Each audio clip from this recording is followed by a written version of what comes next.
Hola, después de estudiar los movimientos unidimensionales que son de un nivel de cuarto de la ESO y hemos visto el MRU con sus ecuaciones características y el MRUA con sus ecuaciones características, ahora nos lo vamos a pasar bien. Y es que vamos a estudiar el movimiento en dos dimensiones, es decir, en el plano X e Y.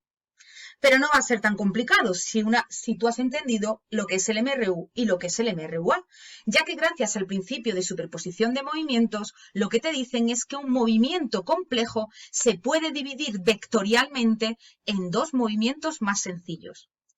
En este primer ejemplo vamos a ver un típico movimiento que es la suma de dos MRU, uno en el eje X y otro en el eje Y.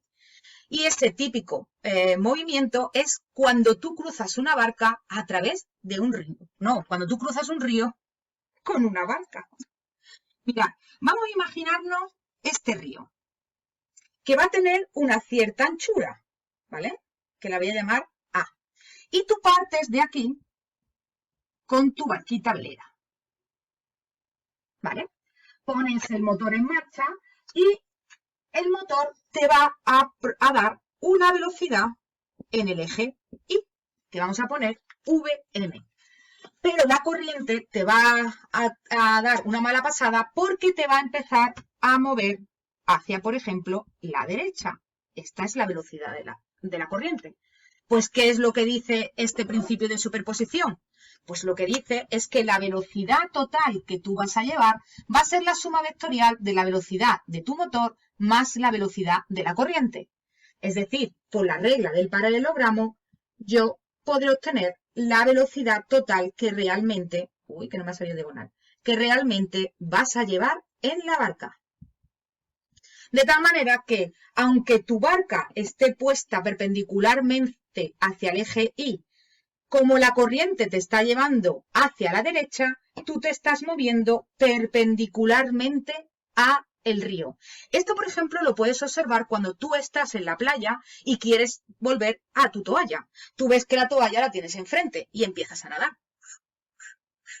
Pero cuando llegas a la orilla, te das cuenta que tu toalla está allí. ¿Por qué? Porque la corriente del mar te ha estado desplazando mientras tú estabas nadando perpendicularmente hacia la orilla. Así que un consejo, si alguna vez quedas atrapado en el mar y tienes que salir de él, siempre nada perpendicularmente y en contra de la corriente, para que así te lleve justamente perpendicular y tengas que nadar menos distancia. Luego no diréis que no os ha advertido.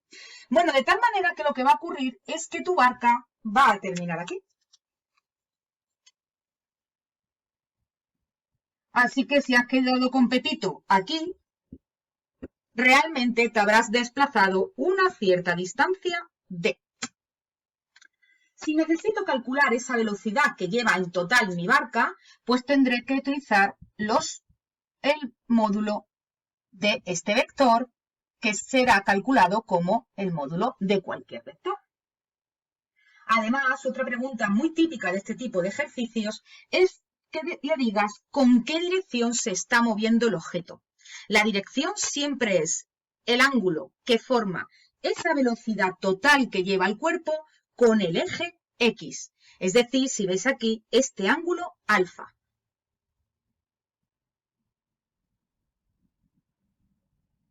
¿Y cómo ya saco ese ángulo alfa? Pues puedo obtener la tangente de alfa de una manera muy sencilla, ya que la tangente es cateto opuesto entre cateto contiguo. Y si nosotros observamos este triángulo de aquí, el cateto opuesto, que sería este, mide el módulo de la velocidad del motor. Y este cateto, que es el cateto contiguo, mide lo que sea el módulo de la velocidad de la corriente. Y luego sacarías alfa como la arcotangente de dicho valor. Si ya te preguntan cosas como cuánto tiempo vas a tardar en cruzar un río de una determinada anchura o cuánto te has desplazado respecto a tu meta, pues lo que tienes que tener muy claro es que tú estás trabajando aquí con un eje X y aquí estás trabajando con un eje Y. De tal manera que si, por ejemplo, nos dan la anchura pertenece al eje Y. Y si nos preguntan, por ejemplo, cuánto me he desplazado, pues lo que me están preguntando es por el eje X. Como tanto en el eje X como en el eje Y llevo un MRU, yo utilizaré esta ecuación, pero particularizada para el eje X y para el eje Y, teniendo en cuenta que el tiempo tanto en el eje X como en el eje Y es el mismo. ¿Y eso qué significa? Que cuando yo me estoy moviendo por la barca, me estoy moviendo a través del eje X y del eje Y el mismo tiempo. Interesante, ¿verdad? Pues en el siguiente vídeo vamos a ver los movimientos parabólicos y oblicuos. No, y horizontales, que los parabólicos son los oblicuos. Venga, vamos a por el siguiente.